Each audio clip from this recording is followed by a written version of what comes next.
Go, go, Sonic Rangers! Do, do, do, do, do, do. Go, go, Sonic Rangers! What? It's not even called Sonic Rangers anymore, it's called Sonic Frontiers. Man, I created this joke and everything! And me creating that Photoshop picture, even though it's crappy, it's a waste now! Oh, you guys are here! Anyway, just don't pay attention to what I just said right now, and we're gonna start this video. Hello everyone, I'm Sword Caliber 687, and today I'm gonna talk about Sonic Frontiers.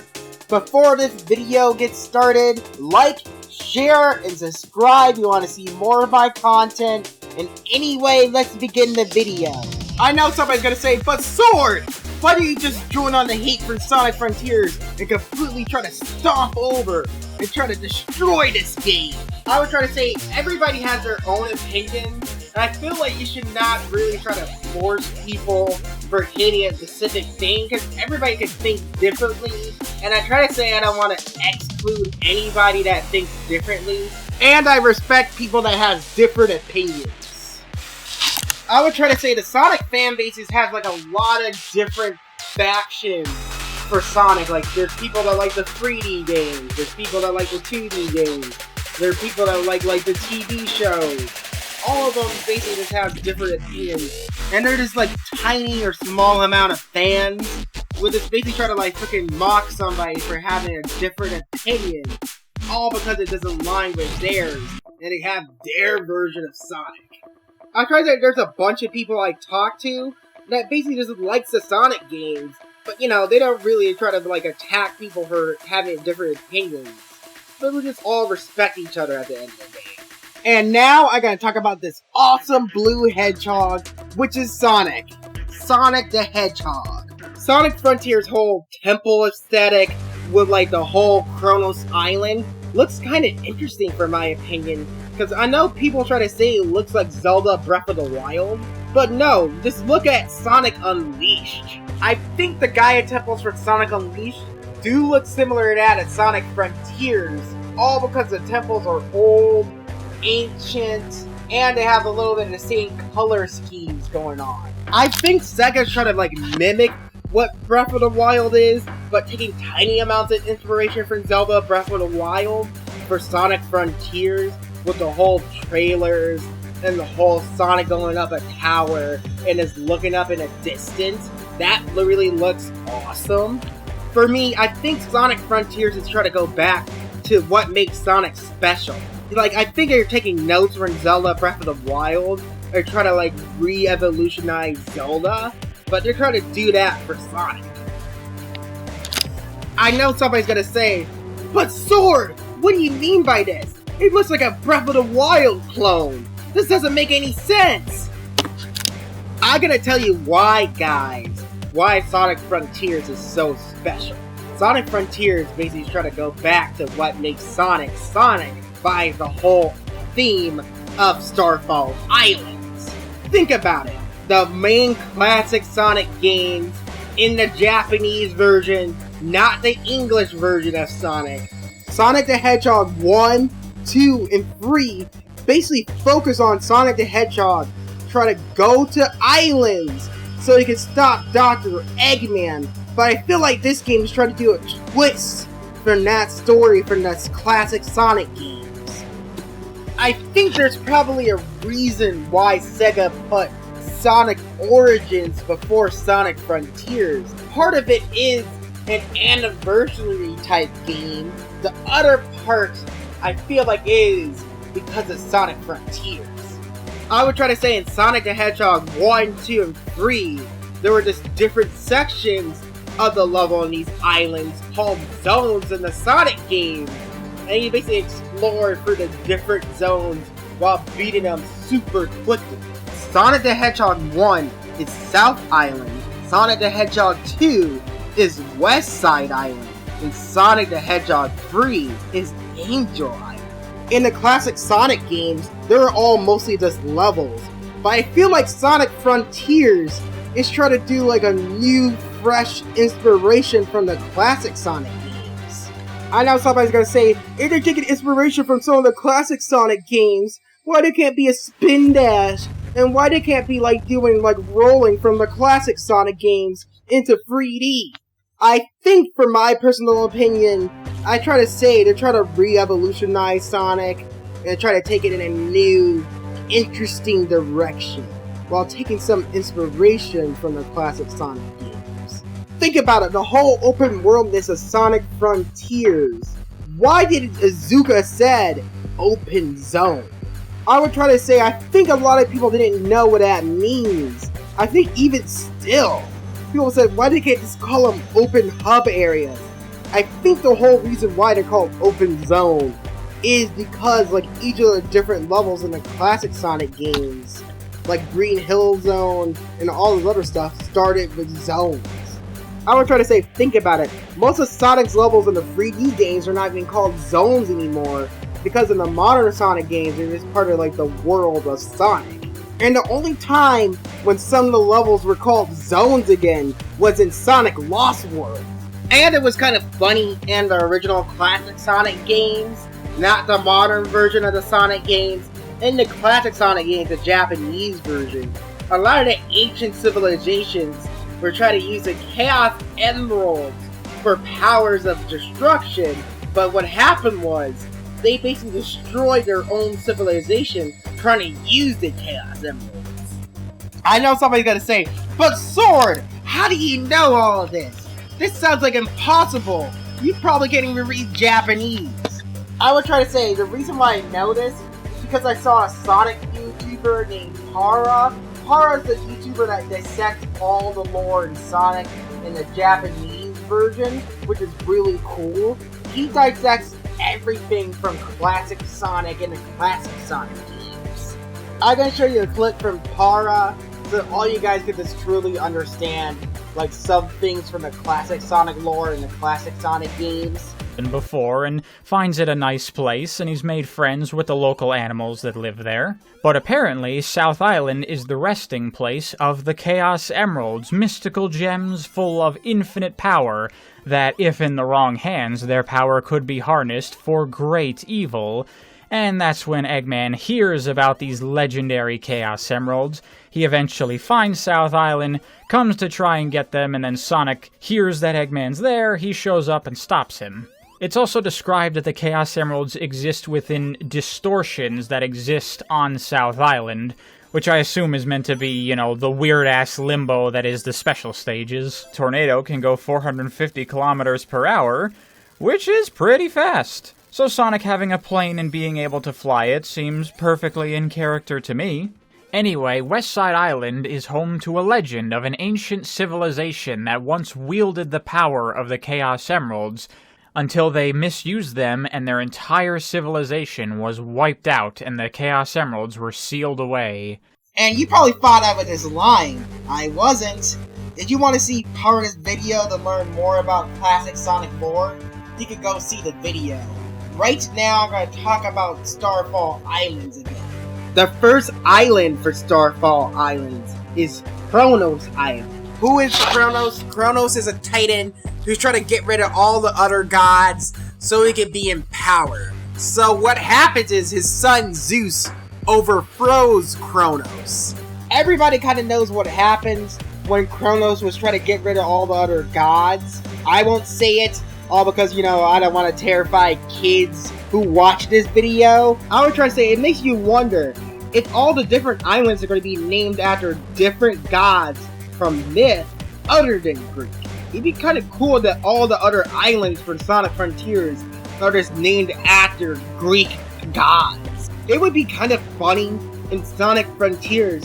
The hardest island to go to would be the island of Zeus. My crazy idea, when I try to imagine it, it'd be all freaking lightning and mechanical. It'd be less nature, and it'd just be like the hardest island to overcome. Now I'm going to try to guess the whole meaning of Starfall Island. I think the meaning of Starfall Island is probably to be something among the stars. I'm going to probably try to guess what the whole name of Starfall Islands. I probably think that Starfall Islands probably happened originally in space and descended down to the ground in Sonic's world. Or another theory I have with Starfall Islands is that people could just predict what's going to happen through the stars.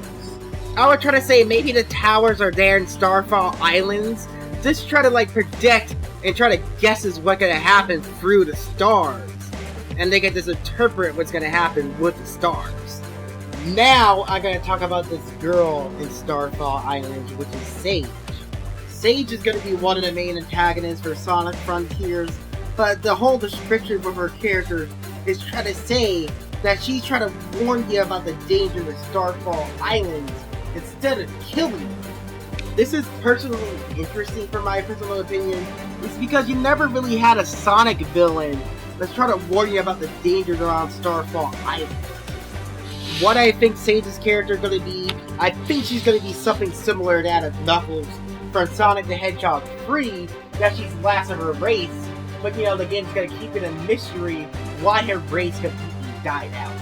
But unlike Knuckles, she is not gullible and not naive, to the point that where a villain can trick her. But what I think is going to happen with the story of Sonic Frontiers is that a villain is going to trick you, and the AI companion that's working with you is probably going to team up with the main bad guy of this game, or is the main bad guy for this game. In the Shadow of the Colossus video game, the whole point for that video game is the main character trying to save his lover, but he gets tricked by this demonic-like creature to try to save his lover, and he does whatever it takes to save his lover, even if that demonic creature betrays him. I think Sonic's role in Sonic Frontiers could be something similar, to the point where Sonic's getting tricked by this main bad guy for this game, all because his memories are completely lost.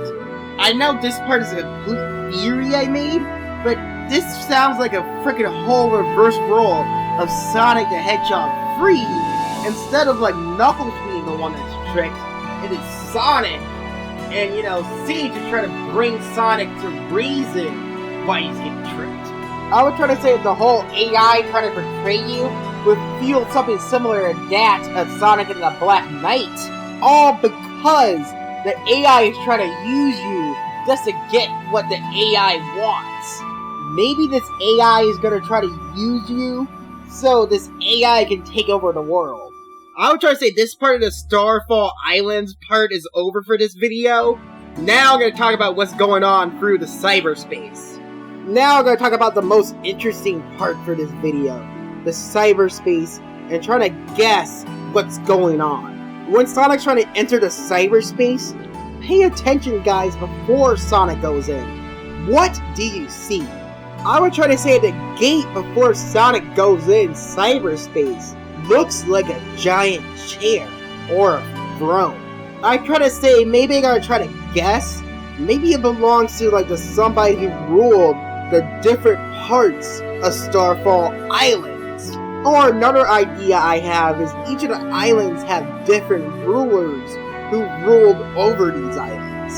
I would try to say it would probably be cool to see if you learned about like the history and the cultures of Starfall Islands before the civilization got destroyed. Maybe there's like a cool NPC that you can talk to these islands and learn like the history for these islands. Now I'm gonna just talk back about the cyberspace levels. I know I try to do like a lot of speculation. This is a speculation and a theory video at the same time. Cyberspace is one of those things in Sonic Frontiers, so I think people talked about it in leaks, and some of the leaks are lining up to be true, that Sonic is trying to recover all his memories from being lost through the cyberspace.